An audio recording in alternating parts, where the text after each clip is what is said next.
الحمد لله رب العالمين والصلاة والسلام على نبينا محمد وعلى آله وأصحابه أجمعين أما بعد.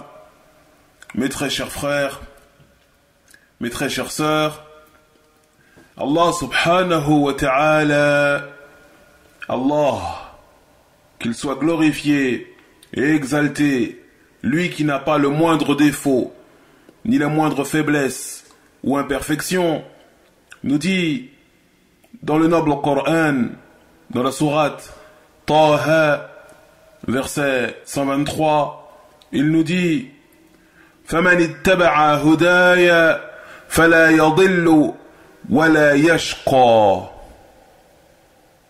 Allah nous dit dans le sens rapproché de sa parole divine, quiconque suit ma voie ne sera jamais égaré ni malheureux. Quiconque suit ma voie, la voie droite, la voie de rectitude, ne sera jamais égaré ni malheureux. Ainsi, Allah subhanahu wa ta'ala a pris cette garantie auprès de ses serviteurs, à savoir que quiconque s'attachera à suivre la voie d'Allah, eh bien, il sera comblé d'une vie bienheureuse. Il sera comblé du bonheur ici-bas et également dans l'au-delà. Reste à définir qu'est-ce que le bonheur. Et le bonheur, ce n'est pas la richesse, ce n'est pas de vivre dans le luxe et l'opulence, ce n'est pas de posséder 50 paires de chaussures ou des berlines de luxe ou tel appartement ou maison avec piscine, sauna, etc., etc. La richesse, ce n'est pas les biens matériels d'ici-bas. Le bonheur véritable se trouve dans le cheminement sur la voie d'Allah. Le bonheur véritable, eh bien, c'est ce bien-être, cet apaisement, cet épanouissement qu'Allah accorde au serviteur, au cœur du serviteur. Et ce, même si ce serviteur est pauvre et dénué de biens matériels. Car nombreux sont ces gens qu'on appelle les stars, qui possèdent tout, la renommée, le succès, la richesse, des comptes en banque remplis à ras-bord, mais néanmoins ces gens sont malheureux.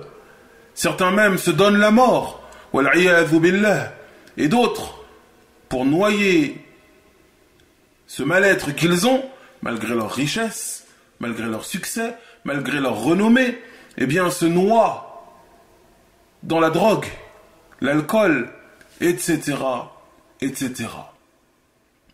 Et tout ce que vivent les gens comme désordre dans leur vie, comme instabilité psychologique, comme problème psychologique, comme souci, comme insomnie, comme dépression, etc., etc., qu'Allah nous en préserve, nous et nos proches, tout ceci est le fruit de leur égarement, ou plutôt, tout ceci est le fruit de leur éloignement d'Allah subhanahu wa ta'ala et du fait qu'ils se soient attachés à autre qu'Allah subhanahu wa ta'ala. Et Allah nous dit dans la sourate Taha, verset 124, وَمَنْ أَعْرَضَ عَنْ ذِكْرِي فإن له معيشة ضنكا. Et quiconque se détourne de ma voie vivra une vie étroite, une vie désagréable en vérité. Quiconque se détourne de ma voie, nous dit Allah, vivra une vie étroite. فَإِنَّ لَهُ مَعِيشَةً ضَنْكًا. Et il y a ici, comme le dit le cheikh Abdul Aziz ibn Baz, rahimahullah, il nous dit فَهَذَا وَعِيدٌ شَدِيدٌ في من أعرض عن ذكر الله وعن طاعته من لم يؤدي حق الله فهذا جزاؤه. Il nous dit, il y a dans ce verset une menace terrible contre ceux qui se détournent du rappel d'Allah, ceux qui se détournent de l'obéissance à Allah. En d'autres termes, quiconque tourne le dos à l'islam, eh bien, il ne sera jamais heureux dans cette vie d'ici-bas. فَإِنَّ لَهُ مَعِيشَةً ضَنْكًا. Il vivra une vie étroite, une vie difficile. Quant aux croyants pieux, as-salihun, as-salikun, ala manhajillah, ceux qui œuvrent dans la piété, ceux qui s'efforcent de cheminer sur la voie d'Allah, eh bien, Allah nous dit à leur sujet, الذين آمنوا وتطمئن قلوبهم بذكر الله ألا بذكر الله تطمئن القلوب. Il nous dit, ceux qui ont la foi et dont les cœurs s'apaisent à l'évocation d'Allah, dans le rappel d'Allah, n'est-ce pas que c'est par le rappel d'Allah que s'apaisent les cœurs? Verset 28 de la sourate Ar-Ra'd. Allah nous dit, ou plutôt, il nous donne une description des croyants. الذين آمنوا وتطمئن قلوبهم بذكر الله. Ceux qui ont la foi et dont les cœurs s'apaisent dans le rappel d'Allah. C'est une description des croyants, car les croyants sont ceux dont les cœurs sont apaisés lorsqu'ils sont dans le rappel d'Allah, lorsqu'ils sont dans l'obéissance à Allah subhanahu wa ta'ala. Puis Allah nous dit ensuite, Ala bi dhikrillah tatma'innul qulub. N'est-ce pas que c'est par le rappel d'Allah, l'évocation d'Allah, que les cœurs s'apaisent?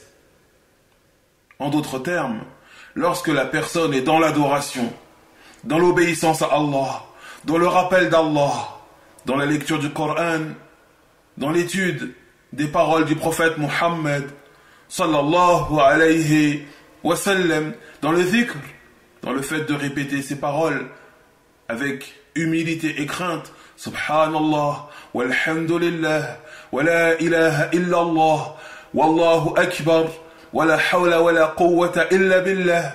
Toutes ces paroles de dhikr, toutes ces paroles de rappel, lorsque la personne est dans le rappel d'Allah, son cœur s'apaise. La personne est dans un épanouissement, un bien-être, un bonheur. Et ce bonheur-là, lui, est véritable. Un bonheur véritable.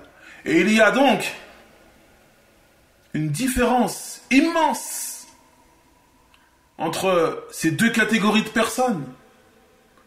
Ceux qui tournent le dos au rappel d'Allah et ceux qui accourent vers le rappel d'Allah. Ceux qui tournent le dos au rappel d'Allah, ceux qui s'opposent au rappel d'Allah, à l'obéissance à Allah, ceux-là vivent une vie étroite. Ma'ishatan danka, une vie étroite, exiguë, inconfortable. Leur cœur est dans une situation inconfortable, emprisonné dans une poitrine sombre et remplie de ténèbres. Tandis que les croyants, ceux qui accourent vers le rappel d'Allah, eux sont dans une vie agréable, leur cœur est épanoui, ils goûtent au véritable bonheur, au bien-être, et ce, même s'ils sont pauvres et touchés par des afflictions, par des problèmes d'ici-bas. Malgré cela, ils sont dans un bonheur véritable. Et parmi les fruits que récoltent ces croyants et ces croyantes, il y a ce qu'on appelle la douceur de la foi, halawatul iman, wa ladhatul ta'a, et le délice dans les adorations. Et regardez cette parole du prophète Muhammad sallallahu alayhi wa sallam. Il nous dit ثلاث من كن فيه وجد حلاوة الإيمان. Il y a trois choses. Quiconque les détient aura goûté à la douceur de la foi. Trois choses. Quiconque les détient aura goûté à la saveur de la foi. Quelles sont ces trois choses?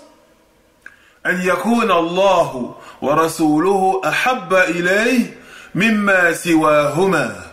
Qu'Allah et son messager sallallahu alayhi wa sallam soient ce qu'il aime le plus ici-bas. Qu'Allah et son messager soient ce qu'il aime le plus ici-bas, avant même sa propre personne, avant ses parents, avant ses enfants, avant sa compagne, s'il s'agit d'un homme, et avant son époux, s'il s'agit d'une femme. Ce que ces personnes aiment le plus, c'est Allah, subhanahu wa ta'ala, et son messager, sallallahu alayhi wa sallam. Voici pour la première des choses. La deuxième des choses, أن يحب المرء لا يحبه إلا لله. Et si cette personne aime une autre personne, eh bien, elle ne l'aime que pour Allah. Elle ne l'aime que pour Allah. Elle ne va pas aimer telle ou telle personne parce qu'il a du succès, parce qu'il a de l'argent, parce qu'il parle bien, parce qu'il a tel ou tel visage. Non. Si tu aimes une personne, tu te dois de l'aimer pour Allah. Tu aimes cette personne car elle est sur une croyance authentique. Elle est dans les œuvres pieuses. Elle donne beaucoup d'aumônes, ou elle lit beaucoup le Coran, ou elle invoque beaucoup Allah. Tu aimes cette personne pour sa piété. Donc la deuxième des choses, c'est aimer les gens pour Allah. La troisième des choses, أن يكره أن يعود إلى الكفر كما يكره أن يقذف في النار. Que cette personne détesterait tourner le dos à l'islam, abandonner l'islam, de la même manière qu'elle détesterait être jetée dans le feu. Que la personne est pour la mécréance, pour l'absence de foi, pour le reniement de la foi, la même répulsion qu'elle aurait pour le fait d'être jetée dans le feu. Quiconque possède ces trois choses-là, qu'Allah et son messager soient ce qu'il aime le plus ici-bas. Premièrement. Deuxièmement, si il aime une personne, il l'aime pour Allah. Troisièmement, que cette personne détesterait abandonner sa foi de la même manière qu'elle détesterait être jetée dans le feu. Quiconque a ces trois choses, détient ces trois caractéristiques, a certes goûté à la douceur de la foi, comme l'a dit le prophète Muhammad sallallahu alayhi wa sallam dans le hadith que nous avons cité précédemment et qui a été rapporté par les imams al-Bukhari et Muslim. Et le messager d'Allah alayhi salatu wa salam nous dit également ذاق طعم الإيمان من رضي بالله ربا وبالإسلام دينا وبمحمد صلى الله عليه وسلم رسولا رواه مسلم. Il nous dit également a certes goûté la saveur de la foi quiconque est satisfait d'avoir Allah comme Seigneur, l'islam comme religion et Muhammad sallallahu alayhi wa sallam comme messager. Mes très chers frères, mes très chères sœurs, celui qui chemine sur la voie droite, dans le droit chemin, celui-là se voit comblé d'une vie épanouie, d'un bien-être, d'un bonheur, d'un épanouissement. Celui-là, cette personne, homme ou femme, se voit comblé de la douceur, de la foi, du délice des adorations. À savoir que la personne va ressentir lors de ses adorations un véritable bonheur, un bien-être, un épanouissement de son cœur, quelque chose d'indescriptible. Et il y a de nombreuses paroles des gens de science, parmi les tout premiers croyants, sur ce sujet. Regardez plutôt.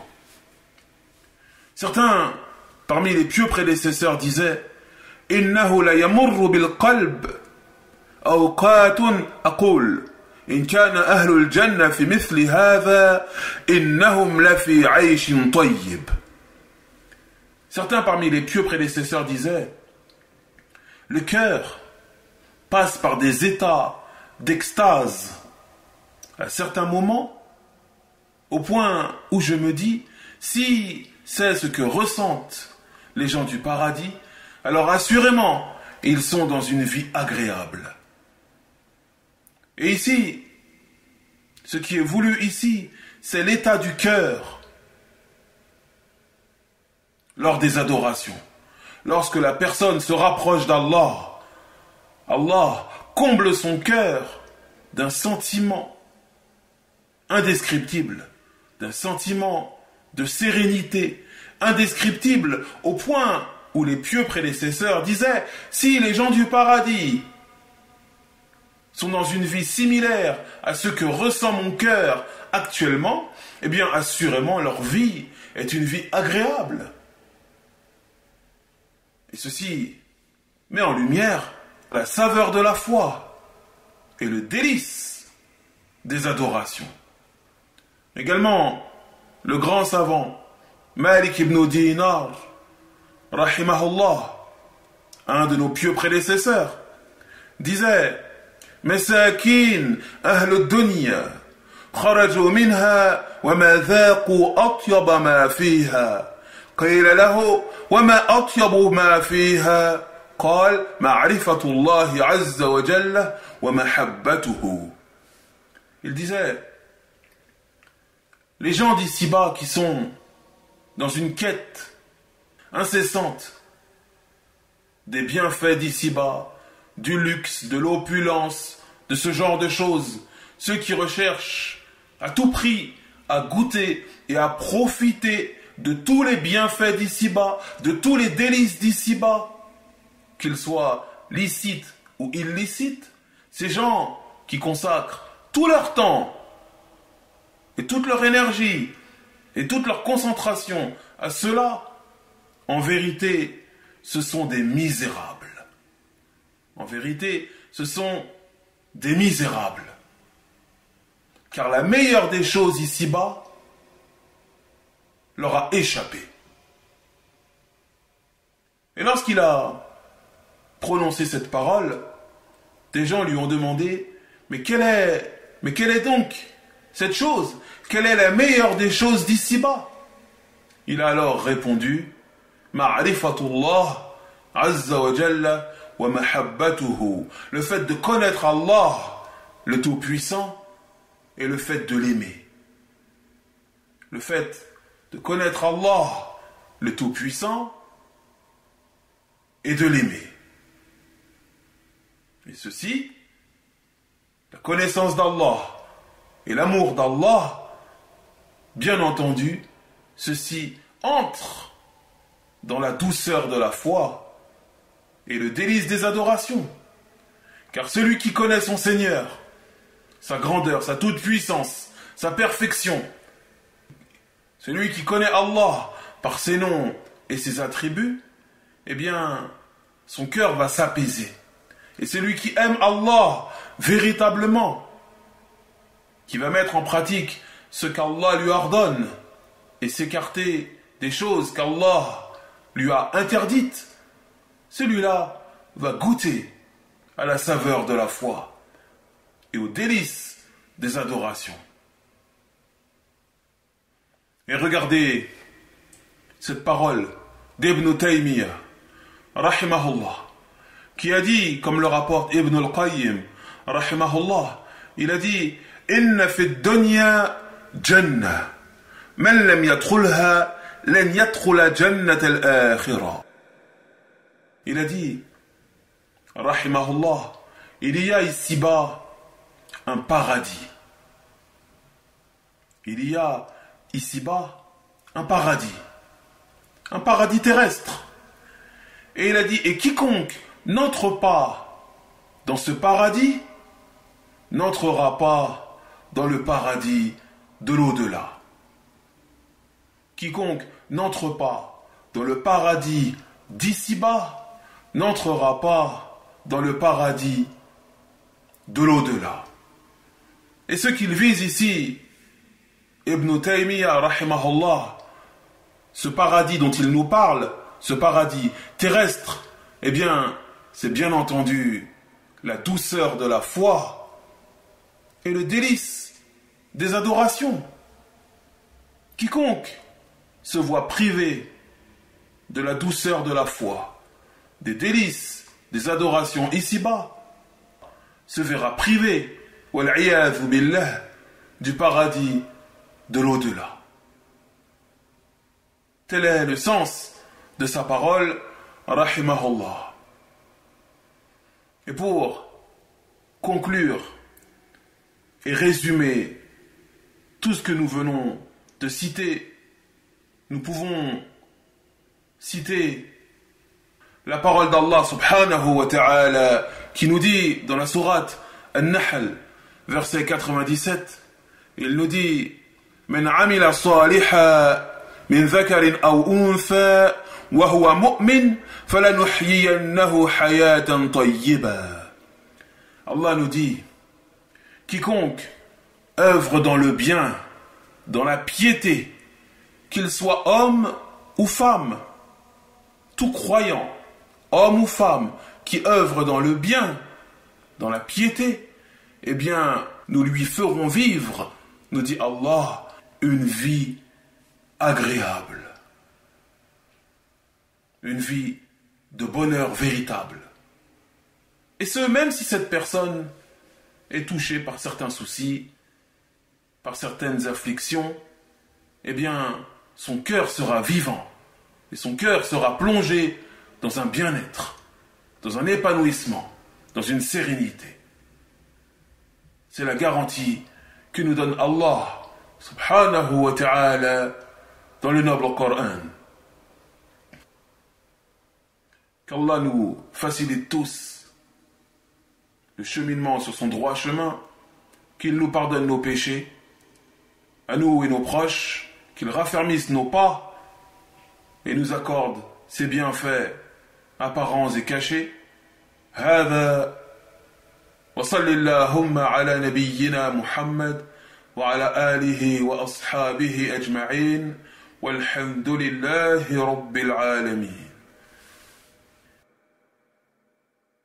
وما كان هذا القرآن أن يفترى من دون الله ولكن تصديق الذي بين يديه وتفصيل الكتاب لا ريب فيه من رب العالمين.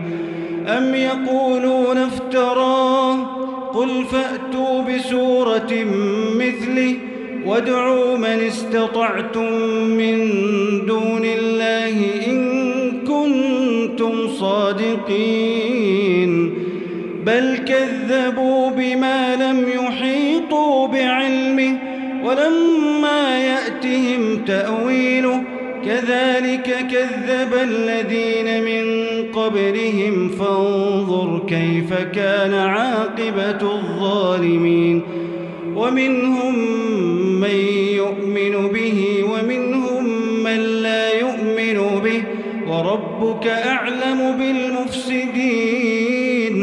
وإن كذبوك فقل لي عملي ولكم عملكم أنتم بريئون